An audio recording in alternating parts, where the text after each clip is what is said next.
در کتاب رجال کشی از امام باقر علیه السلام کان علی بن ابی طالب علیه السلام عندکم بالعراق یقاتل عدوه و عنده اصحابش هم بودند. 50 تا شیعه اعتقادی نداشت. در زمان جنگ صفین وقتی که مالک اشتر آقا 10 ضربه شمشیر مونده، 5 نفر رو بکشم، چون یه ضربه به شمشیر در دوم خود طرف 5 نفر میکشم، معاویه تموم شده. چی گفتن؟ گفتن علی فقط تو هستی، حسن است، حسین است، محمد حنفی، مالک اشتر، شما 5 تا تو این لشکر این اعتقاد داریم،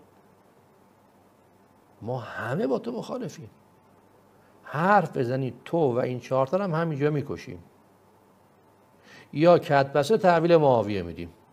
این لشکر حضری بوده، حرف نمیتونسته بزنه.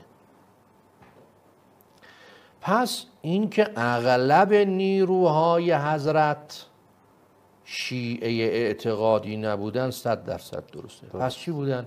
اعتقاد داشتن حضری خلیفه 4، خلیفه اول ابوبکر، دوم عمر، سوم عثمان، چهارم حضری.